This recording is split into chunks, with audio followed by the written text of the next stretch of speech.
अच्छा जी स्टूडेंट्स देखें आप लोगों का नेक्स्ट टॉपिक है सेट्स एंड वेन डायग्राम्स।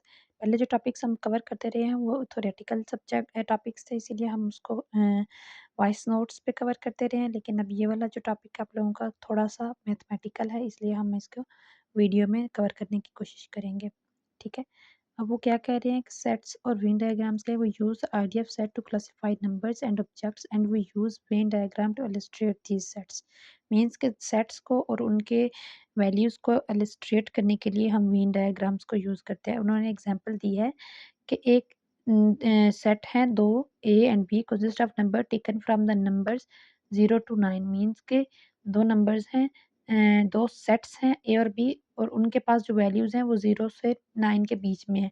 ए के पास क्या वैल्यू है 4 7 9, और सेट बी के पास क्या वैल्यू है 1 2 3 4 5।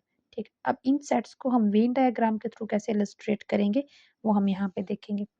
अब यहाँ पे इन सेट्स को इलस्ट्रेट करने के लिए हमने एक बॉक्स के अंदर एक तरह से दो सर्कल्स ले लिए हैं।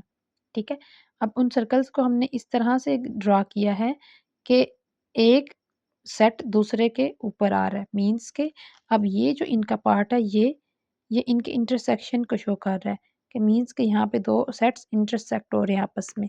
अब इसको अगर हम देखें the framework for Venn diagram is shown opposite with the set A and B indicate by the circle.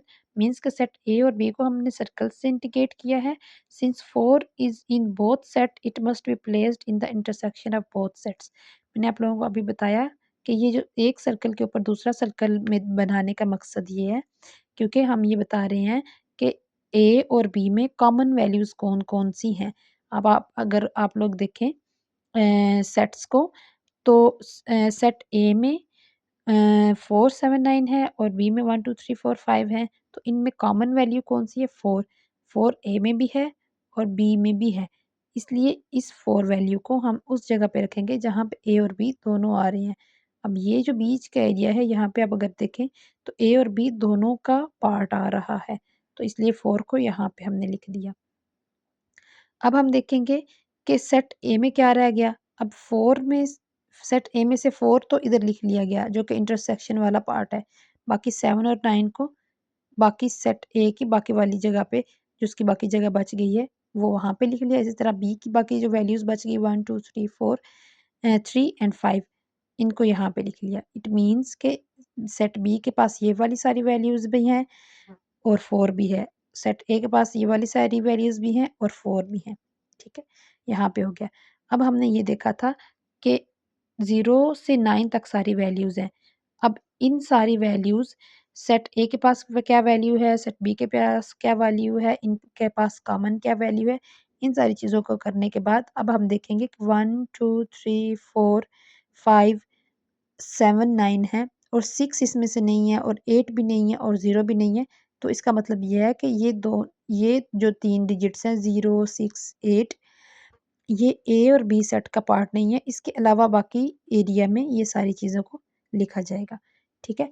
ये यहाँ तक हमने कर लिया। अब हम ये देखेंगे कि शेडिंग कैसे की जाती है और शेडिंग करने का मकसद क्या होता है। अगर आप यहाँ पे देखें तो मैंने आप लोगों को अभी बताया कि ये जो इनके आपस में मिलने वाली जगह है इसको इंटरसेक्शन कहते हैं। अब इस सारे को हम शेड करके शो कर देंगे कि यहाँ पे इंटरसेक्शन हो रहा है और यूनियन में सारे सर्कल दोनों सर्कल्स को जो है वो शेड किया जाएगा।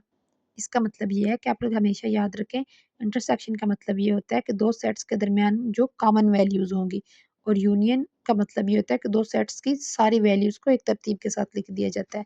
अब अगर हम देखें तो ए और बी की वैल्यूज़ को ए और बी सेट की वैल्यूज़ को हम अगर देखें तो वहाँ पे ए और बी का इंटरसेक्शन होगा तो उसमें कॉमन वैल्यूज़ क्या हैं? ए की वैल्यू हमारे पास क्या थी? ए की वैल्यू हमारे पास थी 4 7 और 9। इसी तरह बी की वैल्यूज़ हमारे पास क्या थी? 1 2 3 4 5। ठीक है? ये हमारे पास ए और बी की वैल्यूज़ थी। अब इसमें कॉमन क्या चीज़ थी? मैंने आप लोगों को अभी बताया कि इंटरसेक्शन क्या होता है?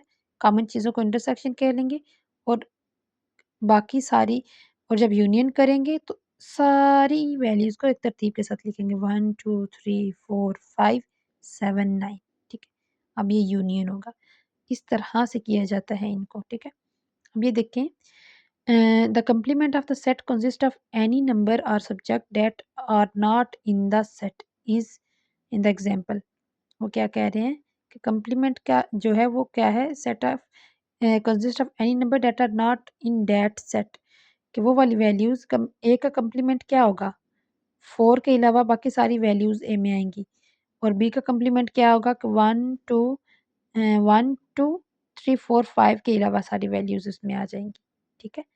कंप्लीमेंट वो अगर सेट ए का कंप्लीमेंट लेंगे, इसका मतलब है कि उसमें जो ऑलरेडी ए की वैल्यूज़ पड़ी हुई हैं उसके अलावा सारी वैल्यूज़, और बी का कंप्लीमेंट लेंगे तो उसमें ऑलरेडी जो वैल्यूज़ सारी पड़ी हुई हैं उसके अलावा सारी वैल्यूज़ आ जाएंगी, ठीक है।